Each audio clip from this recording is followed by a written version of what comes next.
Nous sommes lundi 15 décembre 2025. Mesdames et messieurs, chers internautes de Josia Web TV, bonjour, bienvenue dans cette émission.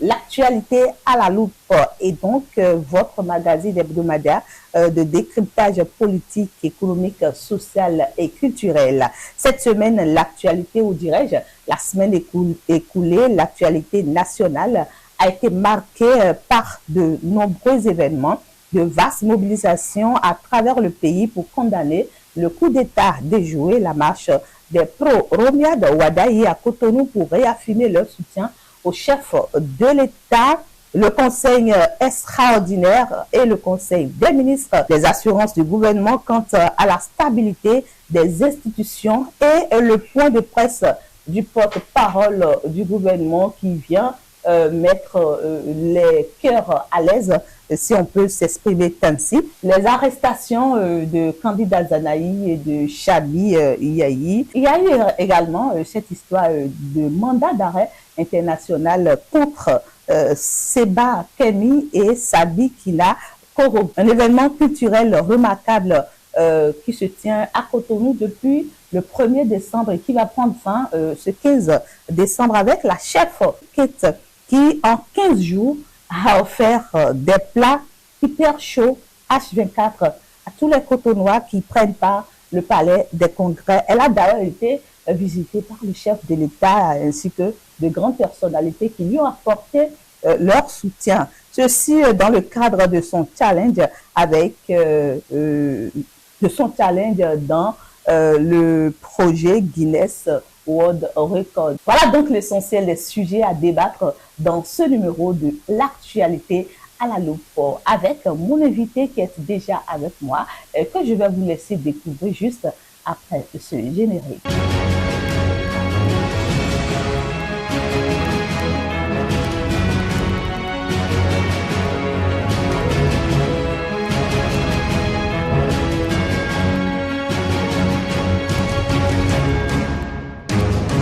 Retour sur plateau pour décrypter de l'actualité de la semaine du 8 au 14 décembre 2025. Je suis avec un acteur politique, un jeune chevronné, un jeune très talentueux qui va se présenter lui-même à vous. Bonjour, cher invité. Bonjour, madame. Bonjour aux amis internautes, téléspectateurs de Josia TV. Je suis Habib Isaac Adaï, militant du Bloc républicain. Je viens de la 19e circonscription électorale. Une analyse générale de l'actualité de la semaine, en quelques minutes.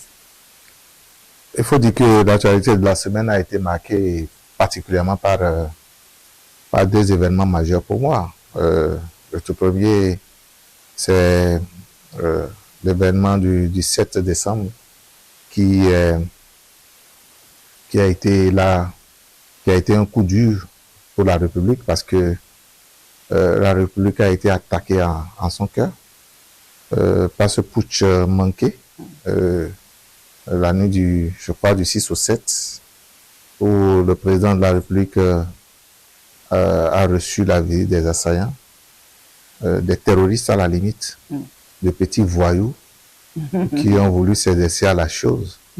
Et comme le dirait l'autre, ils regardent trop de films. Et se présenter. Ils sont devenus des cinéastes. Ils sont devenus des acteurs. Pas des cinéastes, des acteurs et qui ont voulu s'exercer à la chose, mais et qui très vite ont été mis en déroute par la garde républicaine. Il faut dire que... Il y a des vrais acteurs qui les ont déroutés. Oui, des vrais acteurs qui les ont déroutés parce qu'ils étaient certainement venus s'exercer un peu à la chose. Eh bien, ils ont compris que devant garçon, il y a garçon, pour le dire juste comme ça. Mais c'est beaucoup plus sérieux que ça, où les Béninois quand même ont appris quand même à vivre en paix, avec surtout depuis l'avènement du renouveau démocratique après la conférence des forces vives de la nation. Et qu'on se retrouve aujourd'hui quand même avec des éléments qui viennent perturber notre quiétude, éprouver les institutions de la République en son cœur. Je dis c'est une première. C'est une première qui nécessite réflexion, qui nécessite analyse et qui devrait normalement appeler les uns les autres à se réunir dans un élan de sursaut patriotique pour dire non.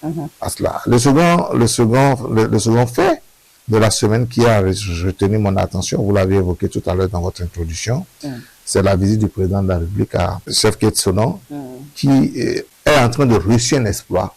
C'est aujourd'hui le dernier, je vais là. Heureusement, parce que à travers cette dame, c'est tout un symbolique. C'est la femme béninoise que moi je vois, la résilience de la femme béninoise, le dynamisme de la femme béninoise. Et l'autre côté que je vois, on va pouvoir le développer tout à l'heure, c'est la femme béninoise qui est célébrée. C'est la résilience de la femme béninoise, le dynamisme de la femme béninoise. Et le président de la République est parti célébrer la jeunesse à travers Dame Sonon Kate. Le président de la République est parti au palais des congrès pour célébrer la diplomatie culturelle, culinaire béninoise, et dit partout il y a de l'excellence. En tant que première autorité, en tant que premier magistrat du pays, en tant que le chef de la nation, je serai là pour porter haut. Donc voilà, moi, c'est la lecture que je fais de la suite. Isaac Adjahi, justement, au lendemain de ces événements que vous venez d'énumérer, il y a eu un conseil extraordinaire des ministres où le chef de l'État a regroupé et les ministres conseillers et les hauts gradés de l'armée pour changer justement de cette situation. On en a eu, il y a eu des communiqués qui sont sortis. Le chef de l'État a apaisé encore les populations de ce que tout était sous contrôle. Oui, ce conseil extraordinaire des ministres révèle deux dimensions politiques. D'abord, l'affirmation de l'autorité de l'État. Il était plus que nécessaire quand même que le président de la République, après l'épreuve nationale que nous avions eue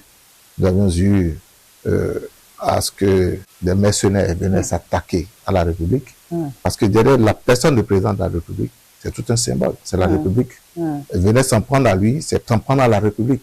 Donc, il était plus important, plus que jamais important, que le président de la République réaffirme l'autorité de l'État et dise effectivement que l'État continue de tenir debout face aux épreuves que nous avions vécues et qui étaient une première.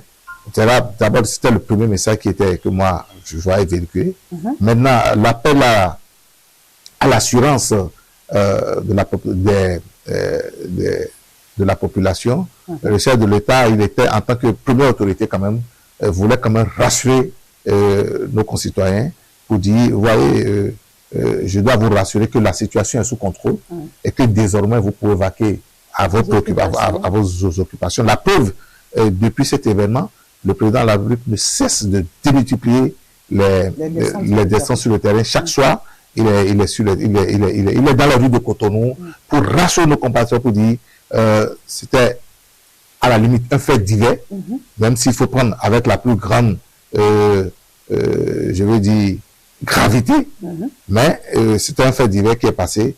Nous devons désormais continuer par vivre avec et être serein et laisser la République prendre ses responsabilités et faire ce qui doit être fait. Au cours de la semaine, nous avons constaté des descentes sur le terrain, des descentes de soutien, des descentes de mobilisation pour fustiger gravement cet état de choses. Le parti, le Bloc républicain l'a fait, l'Union progressiste l'a fait et ça s'est étendu à d'autres mouvements et des femmes engagées également. Et puis, en fin de la semaine, tous les autres départements, toutes les autres communes presque se sont levées à la chose. Est-ce une bonne manière d'agir ou comment vous interprétez ces sorties? Je l'ai dit sur un plateau, sur une radio, chez vos collègues qui ne voulaient pas faire de la publicité ici.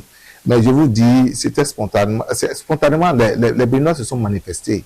Et j'ai dit tout à l'heure que les Béninois sont habitués à vivre avec leur père. Ils sont jaloux de leur démocratie. Et que quand vous voyez, ce n'était pas que les acteurs politiques, il y avait la société civile et qui était là dans sa pluralité. La société civile était sur le terrain. Les acteurs politiques sont d'abord avant tout des citoyens. Mais quand vous avez, moi j'ai écouté ces voyous quand même quand ils visitaient leurs déclarations, quand ils parlaient de destitution des partis politiques et tout ça. Mais aujourd'hui, ils n'ont pas réussi leur forfaiture. Mais néanmoins, les partis politiques se doivent quand même en tant que citoyens de célébrer la victoire de la démocratie sur les ennemis de la démocratie. Donc, cela a impliqué quand même les hommes politiques à aller sur le terrain aussi, marcher avec la population, marcher avec la société civile pour pouvoir dire non, nous dénonçons avec gravité tout ce qui s'est passé, nous disons plus jamais au Bénin que cela ne se passe. Et c'est ce que vous avez vu. Les Béninois, en réalité, sont choqués. Les Béninois sont surpris, désagréablement surpris. On s'y attendait pas du tout. On ne s'y attendait pas parce que c'était le dernier rêve du Béninois de voir un coup d'État quand même au Bénin et qu'il ne faudrait plus que cela arrive. Et j'en appelle déjà même encore cette fois, encore une énième fois, au président de la République et son gouvernement de prendre toutes leurs responsabilités et de rechercher les auteurs partout où besoin sera pour que les gens répondent de leurs actes. Parce qu'on ne peut pas comprendre quand même que pendant qu'on soit en plein développement, que l'élan du développement soit fait définitivement et finalement lancé quand même pour que le pays, une fois, se sente en route vers l'émergence et que les gens viennent perturber tout ce qui a été construit ces 10 dernières années. Tous les milliers de milliards qui ont été investis dans le Bénin. Mais qui payera ça? Mais écoutez, il y en a qui réfléchissent, ne serait-ce que pour leurs propres intérêts, qui ne réfléchissent pas pour l'intérêt général. Parce qu'aujourd'hui, ce qui a été fait, et j'en parle, ça me révolte, ce qui avait été fait depuis 10 ans, qui continue d'être fait, et qui va continuer pour les 14 prochaines années, sans doute. Non, les 7 années d'abord. On parlera d'abord de 7. Donc, disons les 7 prochaines années, d'accord? Voilà. Mais je suis d'accord avec vous, mais... et c'est pourquoi, c'est pour la postérité que cela a été fait. Donc, et que ceux-là viennent pour vouloir sacrifier cela, il est important quand même que la justice fasse son travail et que la justice ne soit même pas du tout pressée, aille jusqu'au bout, parce que nous attendons des conclusions, pas des conclusions hâtives. La justice a son temps, le temps de la justice pour faire le travail de la justice. Et je crois quand même que nous aurons de très bonnes conclusions. Nous faisons confiance à notre justice, nous faisons confiance à ces acteurs et nous faisons confiance au premier magistrat qui est le président de la République pour veiller à ce que quand même, sans interagir dans la procédure judiciaire, mais de veiller à ce que les acteurs, les vrais acteurs, et même les intermédiaires, même ceux qui en ont déjà entendu parler une fois, et n'ont pas été impliqués, que tout cela soit repêché et pour la paix et la quiétude, et que vivement le Bénin se porte mieux en paix. Est-ce qu'avec ces événements, on ne peut pas dire que Patrice Talon est un génie? Non, le fait c'est le Bénin qui a une âme, ce n'est pas Patrice Talon. Patrice Talon n'est pas... Oui, d'accord, oui, le génie du développement. Mais vous savez, le Bénin a une âme et le Bénin n'a pas laissé faire. Mais il faut dire quand même que Patrice Talon aussi a comment dire, et de c'est quoi? Je ne sais pas comment dire ça en français. Il a une âme. Oui, il a une âme aussi. Donc, on doit serrer tout à Ziza, elle m'a boumé quoi. Donc, je veux dire qu'il a une âme qui n'est pas corrompue. Donc, autrement dit, le président de la République n'est pas celui qu'on peut piéger par hasard. Donc, il faut dire que l'âme de l'ensemble des 12-13 millions et plus de Béninois l'ont protégé. Il y a un égrégore national qui entoure le président de la République parce qu'il a une volonté de travailler uniquement pour le bien-être, pour le développement du Bénin. Et c'est tant mieux pour les Béninois. Et justement, tel que vous le disiez, M. Adjaï, il y a eu des arrestations. Déjà, le vendredi, l'ancien ministre de la Défense, Candide Azanaï, a été arrêté. Et puis, hier, le fils de l'ancien président Chadi Yahi également a été arrêté. On nous parle des enquêtes liées à ce dossier. Que révèle telle politique? Je vais répondre à deux niveaux. S'il y a eu coup d'État, s'il y a eu putsch, tentative de coup d'État, s'il y a eu attaque, s'il y a eu terrorisme d'État, parce que les gens sont allés s'attaquer à l'État et qui n'a pas marché, il y aura forcément une enquête et il faut identifier. Justement, le chef de l'État l'a dit dans cette déclaration. Les auteurs, oui.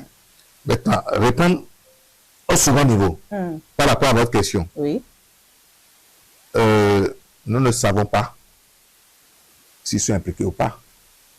Ils sont certainement présumés innocents. Donc, on doit laisser la justice finir son enquête et nous délivrer les conclusions qui s'imposent. Mais je pense que, peu importe, quel que soit le niveau sociales, politiques des impliqués dans cette aventure, qu'ils soient ici ou à l'Élysée, excusez-moi le mot, ça peut dire au plus haut niveau, il faudrait qu'on aille les chercher, qu'ils viennent répondre de leur forfaiture. Vous pensez que les mandats d'arrêt internationaux qui ont été délivrés contre Seni Keba et Sabissi dans Korogoé vont aboutir? Ah, bah, je pense que ça va aboutir. Il faut faire la confiance à la justice internationale. Il y a un certain nombre de règles qui régissent cette affaire de mandat international, l'Interpol. La justice internationale a son fonctionnement. Mais pourquoi ils ont été spécialement identifiés? Ah, mais vous voyez, moi, je vais parler, bon, d'un des deux, de Kani Seba. Par rapport à l'autre, je n'ai pas suffisamment d'informations pour en parler. Mais moi, j'ai vu M. Kani Seba, quand même, sur les réseaux sociaux, pendant que la République a été attaquée, pendant qu'au même moment, les Béninois, même dans le Nord, ne savaient pas ce qui se passait. Dans les rues du quartier résidentiel du président de la République, il est sorti, ça dit, il avait l'information. Il est sorti sur les réseaux sociaux pour annoncer qu'un jour nouveau se lève sur le Bénin.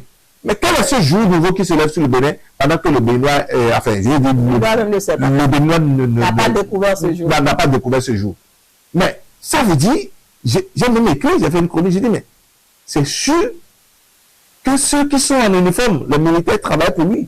Il doit certainement, celui qui a initié peut-être ce coup d'État manqué, ce putsch. Excusez-moi, comment est-ce que tout ce que tu ne sais pas, ce que personne n'est censé savoir, à 2 heures du matin, quand tu sors avec une vidéo, pendant que tout le monde est en train de dormir, pendant que le président de la République est attaqué, il dit voilà, Béninois, un juge nouveau se lève pour vous. Quelque chose se passe actuellement au Bénin. Mais moi, je pense que ce monsieur, si on le prend, et parce qu'on va le prendre, partout où il sera, il va dire comment est-ce qu'on en est arrivé là. Est-ce qu'un signal fort sur la détermination de l'État à neutraliser toute menace indépendamment des rangs politiques? Oui, c'est un signal fort. Et ben, je pense quand même que le président de la République doit aller au-delà. En quoi faisant? Non, il doit impliquer la justice internationale pour dire, même par rapport, même dans les pays de l'AES, tous ceux qui détiennent ceux-là, qui ne veulent pas les livrer, il faudrait que la justice internationale puisse les poursuivre. Parce que, fut-il chef d'État du Niger, du Burkina Faso, du Mali, moi je respecte leur statut de chef de l'État. Mais si nous avons des criminels d'État qui sont abrités dans leurs États, sous leur couverture, et qui ne nous livrent pas, qui ne livrent pas la justice de notre pays, nous allons leur appliquer la règle et les obliger à travers la justice internationale à livrer Kemi Seba. Moi, je pense que les outils existent et nous allons laisser la diplomatie faire son travail. Qu'est-ce que ce mandat d'arrêt international, qu'est-ce que cela indique sur le plan transnational? C'est un signal fort. C'est rien que de signal. C'est un signal très fort pour dire le Bénin aujourd'hui est un pays souverain et tous ceux qui vont essayer de s'en prendre à la souveraineté du Bénin répondront à la justice qu'il soit à l'intérieur ou à l'extérieur ou partout besoin sera. Est-ce que vous pensez que ces mandats auront des influences sur la jeunesse béninoise ou sur les populations béninoises bien sûr, ou dans l'opinion publique? Bien sûr, ça décourage.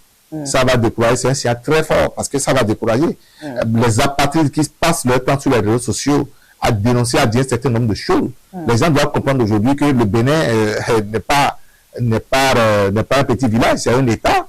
Le Bénin est un État souverain et qui doit, le Bénin est un pays souverain, un État souverain qui doit travailler quand même et qui travaille à sauvegarder son intégrité, son image, son honneur, et il ne doit se laisser piétiner par qui que ce soit, fût-il même ses propres enfants ou des expatriés. Il était temps quand même que le Bénin réagisse et fièrement, je me reconnais en tant que Béninois. En tant que membre du BR, qu'est-ce que vous avez pu faire de façon personnelle pour décourager également ce fait, Isaïe Adjaï, Isaac Habib? Moi, je pense que pendant que le putsch était en cours, nous avons quand même travaillé en tant que militants très engagés du Parti Bloc républicain, à envoyer des éléments de langage contre la déstabilisation. C'était la peur au ventre.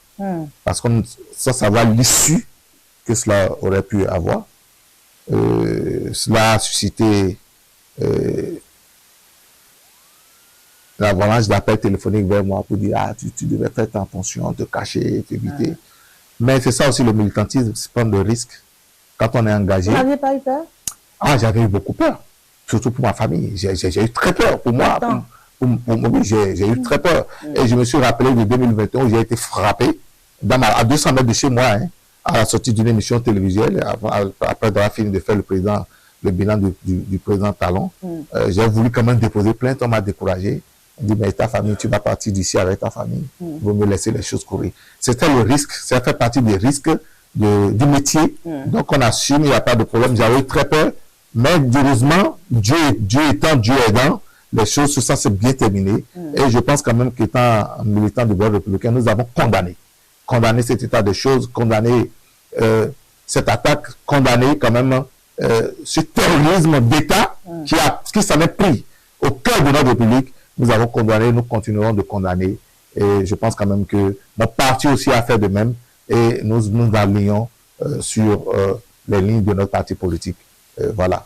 Vous en aviez parlé au début de cette émission, Monsieur Habib, cette brave Amazone, cette jeune dame qui, durant 15 jours, s'est donné ce challenge de relever l'image culinaire du pays. Qu'est-ce que ça vous fait de façon personnelle en tant qu'homme et en tant que Béninois? En fait, c'est la résilience de la femme béninoise. La femme béninoise est très, très résiliente. Elle est très courageuse, très battante, très combative. Moi, je rends hommage à travers votre plateau à toutes les femmes béninoises qui nous regardent. Merci. Nos braves femmes qui sont dans les campagnes. Réveillées depuis 3 heures, 4 heures parfois, sur la route des champs, des marchés, dans les véhicules, dans les taxis. Elles sont à Dantokpa à vendre du pure water pour s'occuper, aider leurs hommes, leurs maris, leurs époux, leurs enfants. C'est de braves femmes. Elles sont dans l'administration. Elles sont en train de se sacrifier pour apporter leur pierre à l'édifice de la construction de ce pays. Vous êtes une brave femme aussi, madame. Moi, j'ai de l'admiration pour vous dans ce métier. Ce n'est pas facile.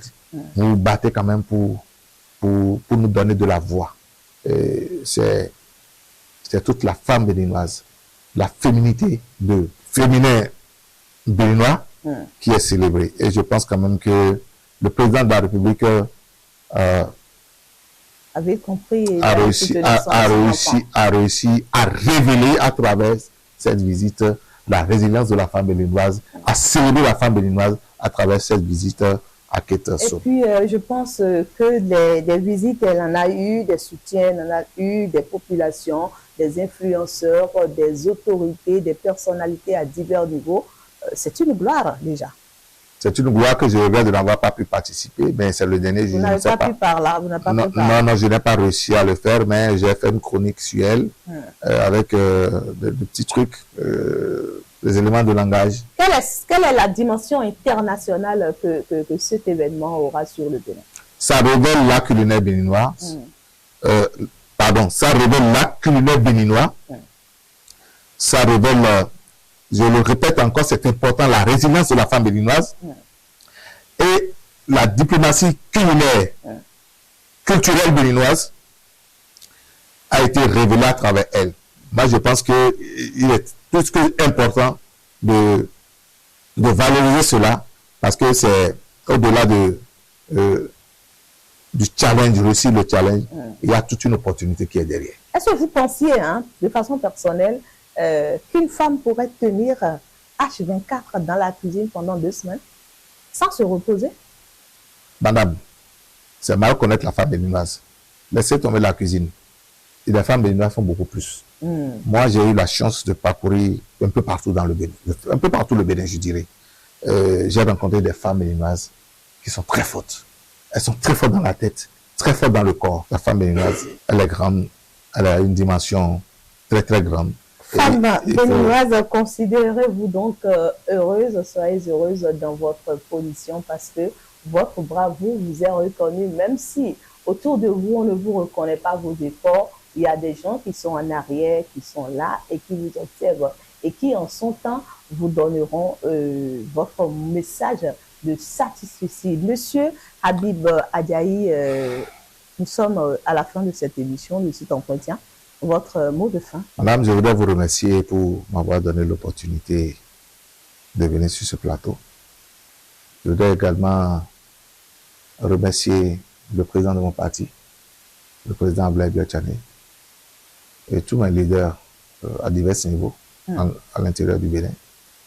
Je voudrais également dire au président de la République tout mon soutien en ces moments difficiles que le Bénin traverse.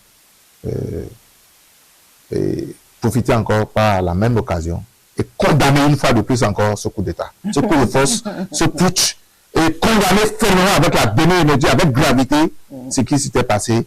Et je demande au président de la République, je continue de demander au président de la République de prendre ses responsabilités à tous les niveaux. Peu importe la manière dont la situation va évoluer, de ne pas hésiter à actualiser ses responsabilités parce que c'est du Bénin qu'il s'agit. Ça, c'est le Béninois qui est enragé et qui s'est prononcé. Mesdames et messieurs, c'était votre émission L'actualité à la loupe. Nous avons décrypté les faits marquants de la semaine du 8 au 14 décembre avec mon invité Habib Isaac Adjaï, qui est un acteur politique et membre du Bloc républicain. Merci à vous de nous avoir suivis. Merci pour tout ce que vous faites pour Josia Web TV. Merci de rester toujours des nôtres et de faire partager, de partager avec votre entourage les productions de Josia Web TV. Ce n'est qu'en faisant ça que vous nous donnez du tonus, du courage et que vous nous aidez à grandir. Merci à l'équipe technique qui a assuré cette émission.